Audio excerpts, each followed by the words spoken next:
Greatest news story in 1944. D-Day, H hour. That fateful moment for which the whole world held its breath. But in the night hours of D-Day -1, long before these first assault boats nosed onto the beach, American fighting men, troop carriers, paratroops, airborne infantry, and glidermen were already there. This picture is a small tribute to those men, living and dead, who went in before H hour on D-Day, 5 hours ahead of the main force, to start the destruction of Fortress Europe.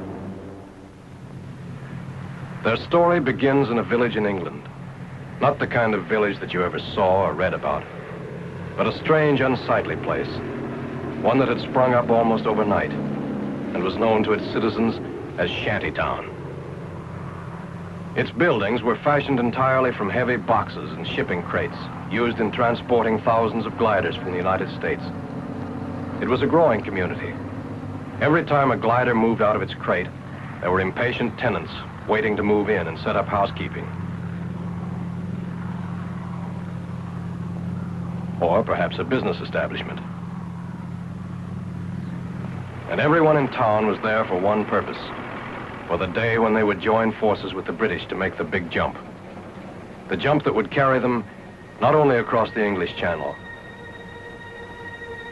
but across an almost solid wall of steel and iron and guns and ruthless, determined men, trained for generations in the art of death and destruction.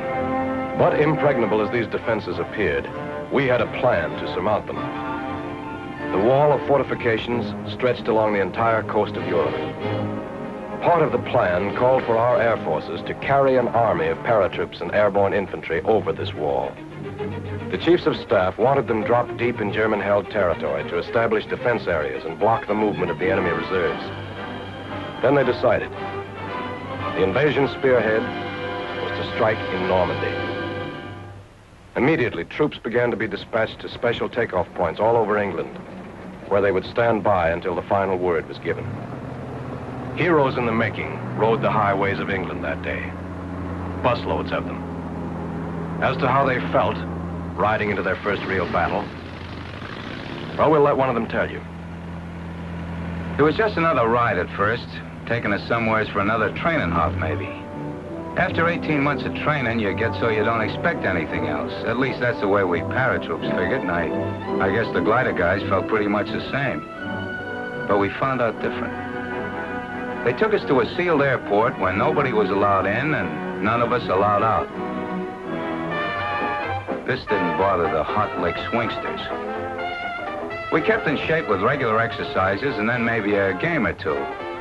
We knew there was something cooking now, something big.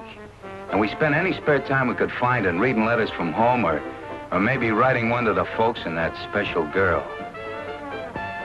Invasion markings painted on every ship and glider brought the whole thing even closer to us. We'd soon be on our way. Money was passed out. The kind you can spend in France. They hadn't forgotten a thing we'd need. Neither had we.